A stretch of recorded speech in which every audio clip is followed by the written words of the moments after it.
Finisher হিসেবে তাকে নিয়ে জাকের আলী ও শামীমের মতো আলোচনা হয় না, অন্যদের মতো তিনি সুযোগও পান না। তবে ফিনিশার নুরুল হাসান সোহান ঠিকই স্বল্প সুযোগে নিজের সেরাটা দিয়ে যাচ্ছেন। শুধু ফিনিশার না, একজন উইকেট কিপার হিসেবেও সোহান পরীক্ষিত নাম, এখানেও তিনি অবহেলিত। একজন ক্যাপ্টেন হিসেবেও সোহানের সুনাম আছে। সোহান মাঠে থেকে শুধু নিজেকে চনমনে রাখেন না, গোটা দলকে উজ্জীবিত করেন। বিগত বছরগুলোতে বাংলাদেশ যতগুলো বড় টুর্নামেন্ট খেলেছে তার একটাতেও সোহানের জায়গা হয়নি। এশিয়া কাপের মতো আসরে সোহান জায়গা পেলেও তাকে নিয়মিত একাদশে রাখা হয়নি। ব্যাটিং টেকনিক খারাপ, ধারাবাহিক নন, এসব সমালোচনার সঙ্গে করে সোহান অনেক সাফল্য অর্জন করেছেন। ব্যাটিং এ সীমাবদ্ধতা থাকলেও তার বাকি দিকগুলো নিয়ে আলোচনা হয় কম। তর্ক সাপেক্ষে নুরুল হাসান সোহান দেশ সেরা উইকেট কিপার। ঝাঁপিয়ে পড়ে ক্যাচ নেওয়া অথবা বিদ্যুৎ গতিতে স্ট্যাম্পিং করা তার কাছে খুবই সাধারণ ব্যাপার। নেতৃত্বের দিক থেকেও নাম করা অনেকের চেয়ে তার সাফল্যের পাল্লাটা ভারী। ঘরোয়া ও ফ্র্যাঞ্চাইজি ক্রিকেটে দীর্ঘদিন থেকেই সুনামের সাথে ক্যাপ্টেন্সি করে যাচ্ছেন তিনি। শৈশব থেকে ক্রিকেটের প্রতি প্রবল আকর্ষণ সোহানকে 22 গজের অধ্যবসায়ী বানিয়েছে। তিনি হারার আগে হেরে যান না, চাপের মুহূর্তেও থাকেন নির্ভর।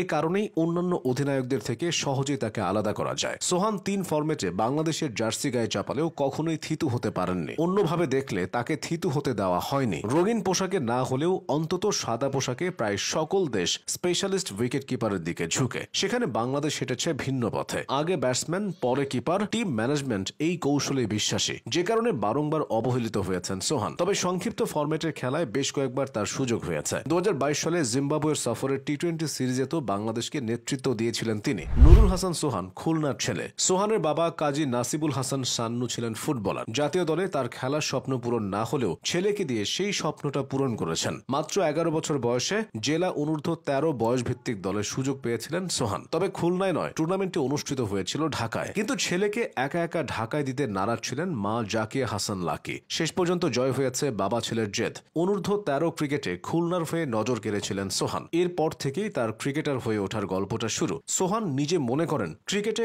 এতদূর আসার পেছনে সবচেয়ে বেশি অবদান তার বাবার। জাতীয় দলে সোহানের অভিষেকটা হয়েছিল 2016 সালে জিম্বাবুয়ের বিপক্ষে টি-20 দিয়ে। একই বছর শেষ দিকে নিউজিল্যান্ডের বিপক্ষে ওয়ানডেতেও তার পথ চলা শুরু। সেই সফরেই তিনি সাদা পোশাকে বাংলাদেশের হয়ে প্রথম ম্যাচটা খেলে ফেলেন। এরপর থেকে সোহানকে জাতীয় দলে ডাকা হয়েছে বিরতি দিয়ে দিয়ে। 2018 সালের উইন্ডিজ সফরের পর আন্তর্জাতিক ক্রিকেটে তার ক্যারিয়ারটাই একরকম থমকে গিয়েছিল। মুশফিক লিটনের ধারাবাহিকতায় জাতীয় দলে অগ্রসর হতে পারছিলেন না, তবে ঘরোয়াতে নিজের কাজটা করে যাচ্ছিলেন ঠিকঠাক। দ্বিতীয়বার তাকে জাতীয় দলে আনার পেছনে সবচেয়ে বেশি ভূমিকা রেখেছে ঢাকা প্রিমিয়ার লিগ। এই টুর্নামেন্টে তিনি দীর্ঘদিন শেখ জামাল ধানমন্ডি ক্লাবের নেতৃত্ব দিচ্ছেন। 2021 সালের ডিপিএল টি-20তে শেখ জামাল ধানমন্ডি ক্লাবের হয়ে 150 স্ট্রাইক রেটে ব্যাট করেছিলেন তিনি। এমন পারফরমেন্সের পর নির্বাচকরা সে বছরের জিম্বাবুয়ে সফরে তাকে বিবেচনায় রাখে। পরবর্তীতে ঘরের মাঠে নিউজিল্যান্ড ও অস্ট্রেলিয়ার বিপক্ষে টি-20 সিরিজে চনমনে উইকেট কিপিং করে আলোচনায় আসেন তিনি। 2012 সালের টি-20 বিশ্বকাপেও বাংলাদেশ দলের অন্যতম সদস্য ছিলেন সোহান। এরপর থেকে